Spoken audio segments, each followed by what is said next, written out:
Hi friends, வாங்க இன்றைக்கி கோதர வீட்டில் வந்துட்டு டின்னர் என்னன்னு பார்க்கலாம். தக்காளி சாதம் என்னோடய ஸ்டைலில் தக்காளி சாதம் எப்படி செய்யலான்னு பார்க்கலாம். அதுக்கு தேவையான பொருட்கள் முதல்ல பார்த்துருங்க. வெங்காயம் 2 வெங்காயம் நீல வாக்கில் கட் பண்ணி வச்சுக்கோங்க. தக்காளி 5 தக்காளி, அப்புறம் 4 பச்சை மிளகாய், கொஞ்சமாக கொத்தமல்லி, புதினாத்தலை உங்களுக்கு இருந்தால் போடுங்க. எனக்கு இருக்கிறனால நான் சேர்த்துக்கிறேன், நல்லாயிருக்கும். அப்புறம் இஞ்சி பூண்டு பேஸ்ட்டு, மல்லித்தூள், மிளகாய்த்தூள், கரம் மசாலா, இவ்வளோதாங்க தேவையானது. அப்புறம் இந்த டம்ளரில் வந்துட்டு 1 டம்ளர் ரைஸ், சரிங்களா? இப்போ எப்படி செய்யலான்னு பார்க்குறோம் வாங்க. ஃபஸ்ட்டு அடுப்பை பற்ற வச்சுக்கலாம்.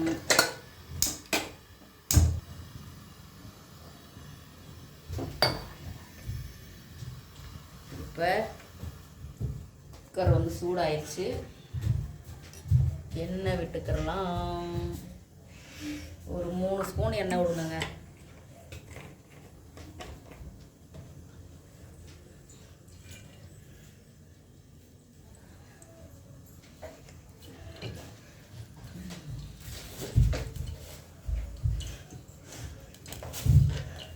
அதில் வந்து முக்கியமான பொருள் ஒரு பட்டை,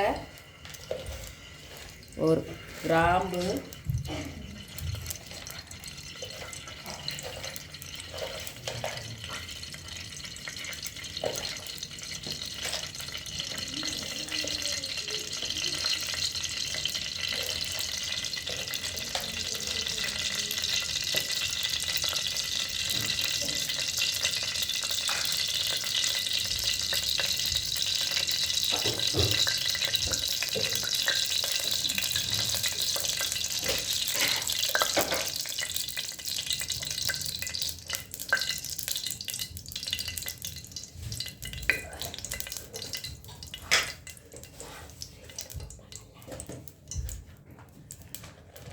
பட்டை,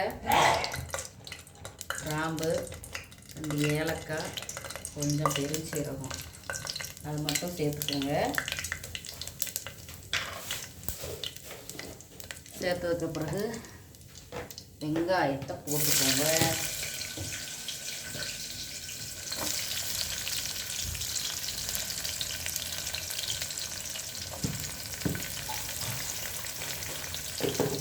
வெங்காயத்தை போட்டுப்போ நல்லா வதக்கிக்கோங்கப்பா.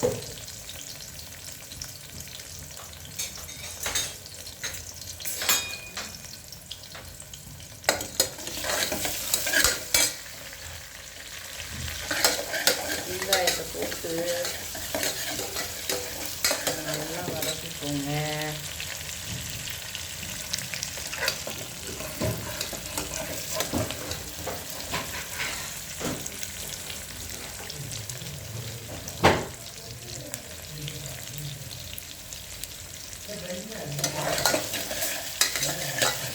கூடவே 4 பச்சை மிளகாயை போட்டுக்கோங்க.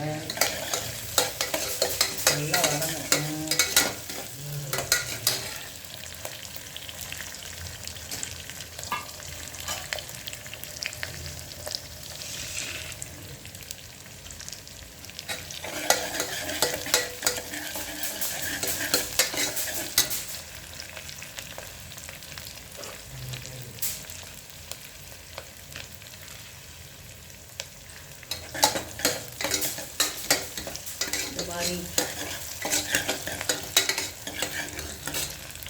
கண்ணாடி பதக்கத்துக்கு வாங்க பின்னாடி தக்காளியை போட்டுக்கோங்கப்பா.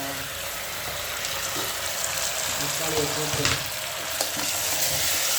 நல்லா வதக்குங்க.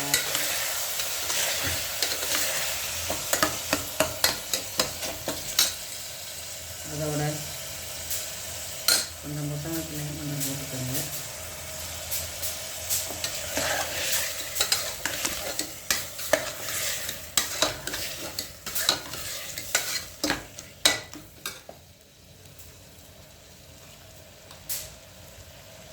இதோட கொஞ்சம் இஞ்சி பூண்டு பேஸ்ட்டு போட்டுக்கோங்க. இஞ்சி பூண்டு பேஸ்ட்டு போட்டு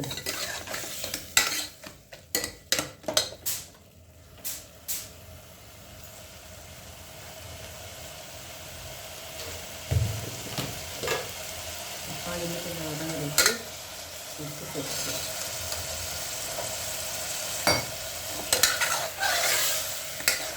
வேக வச்சிங்க அப்படின்னா நல்லா வதங்கிடும்.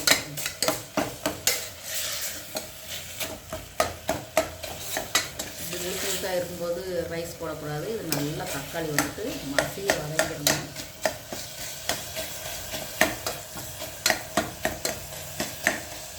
மசிஞ்சு வதங்குற வரைக்கும் நல்லா கரண்டியை வச்சு நல்லா இது பண்ணிக்கணும். அடிப்பிடிக்க முடியாமல் நல்லா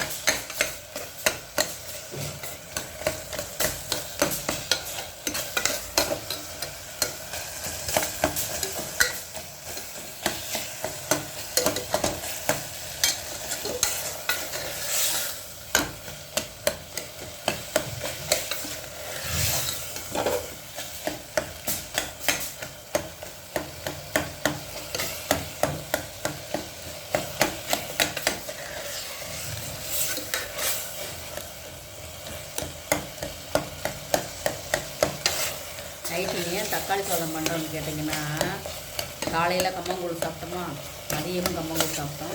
இருந்தாலும் கொஞ்சம் ஒயிட் ரைஸ் வச்சுருந்தோம், சாம்பார் இருக்குது அப்படின்ட்டு. அது ஒருத்தவங்க தான் சாப்பிட்டாங்க. சரி திருப்பி நைட்டுக்கு ஏதாவது குழம்பு வச்சோம் அப்படின்னா மீதம் ஆகிடும் அப்படின்றதுக்காக தக்காளி சாதம் பண்ணுறோங்களா. நீங்கள் பாருங்கள், நல்லா வந்துட்டு வதங்கிடுச்சு. தக்காளியும் முழுக்க முழுக்க தெரியாத அளவுக்கு நம்ம உப்பு போட்டுட்டோம்னா நல்லா வதங்கிடுச்சு பாருங்கள். இந்த ஸ்டேஜில் நம்ம வந்து பொடி வகைகளை சேர்த்துக்கிடலாம். மஞ்சள் தூள், மிளகாய்த்தூள், கொஞ்சமாக கரம் மசாலா, அவ்வளோதான் இதுக்கு மசாலு. வேறு எதுவுமே சேர்க்கக்கூடாது. மிளகாய் பொடி வந்து உங்கள் காரத்துக்கு ஏற்ற மாதிரி சேர்த்துக்கோங்கப்பா. நாங்கள் 4 பச்சை மிளகா போட்டிருக்கேன். அதனால் காரத்துக்கு தகுந்த மாதிரி போட்டுக்கிடலாம். சரிங்களா? இப்போ பொடியை சேர்த்துக்கலாம். மஞ்சள் தூள் கொஞ்சம்,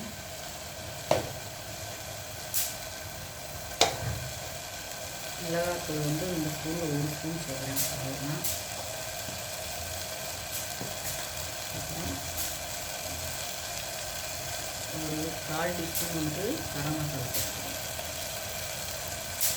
அவ்வளோதான். ஏற்கனவே சேர்ந்துட்டு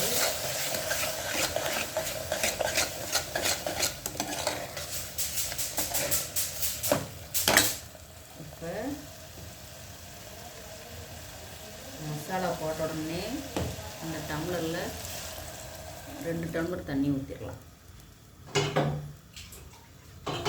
2 டம்ளர் தண்ணி ஊற்றியாச்சு. பாருங்க, இது வந்து நல்லா கொதிக்கணும். உடனே ரைஸ் போட்டுருக்கூடாது. நல்லா கொதிக்கணும். நான் இன்னும் கொஞ்சம் மல்லித்தலை சேர்த்துக்கிறேன்.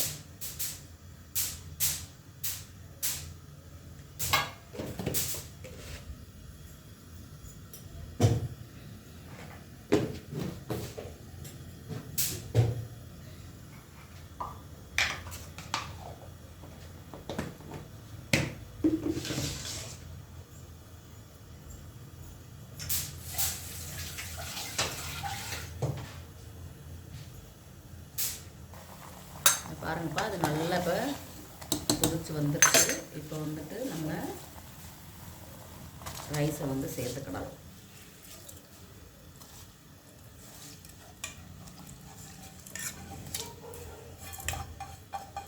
ரைஸை வந்து சேர்த்துட்டு இப்போயே உப்பு செக் பண்ணி பாருங்கள். நல்லா அந்த இஞ்சி பூண்டு போட்டு வதக்கின உடனே அந்த ஸ்மெல் வந்துட்டு நல்லா பிரியாணி மாதிரியே மணக்குதுங்கப்பா.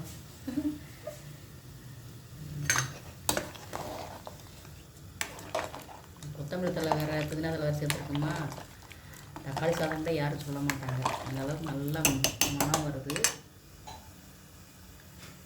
இப்போ இந்த ஸ்டேஜில் உப்பு வந்து செக் பண்ணிவிட்டு லைட்டாக உப்பு சேர்த்துக்கோங்க.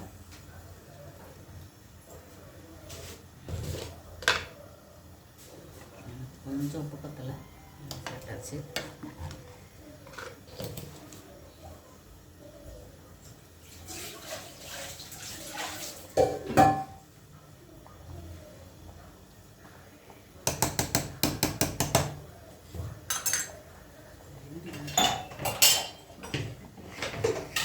பாருங்கப்பா, குக்கர் மூடி போட்டு மூடிடலாம். மூடிட்டு 3 விசில் விட்டுட்டு அப்புறமா ஓப்பன் பண்ணி சாப்பிடுறேன். வாங்கப்பா, தக்காளி சாதத்துக்கு ஒரு சின்ன சைடிஷ்ஷு. இது வந்து கடையில் வாங்கின உருளைக்கிழங்கு பிட்டு, இது பேர் உருளைக்கிழங்கு பிட்டு. இது ஃபுல்லாகவே உருளைக்கிழங்குலாம் இருக்கும். அது வந்துட்டு ஓவனில் கொஞ்சம் வச்சுருக்கிறேன், எண்ணெய் இல்லாமல். இது வந்து கொஞ்சம் எடுத்து எண்ணெயில் ஃப்ரை பண்ணால் எப்படி இருக்குன்னு பார்க்கலான்ட்டு. கடையில் வாங்கினதான், ஏற்கனவே ஒரு வாட்டி செஞ்சு சாப்பிட்ருக்குறோம், ஆனால் எண்ணெயில் ஃப்ரை பண்ணல. இப்போ எண்ணெய் காஞ்சதுக்கப்புறம் எப்படி வருதுன்னு உங்களுக்கு நான் காமிக்கிறேன். நல்லாயிருக்கும்.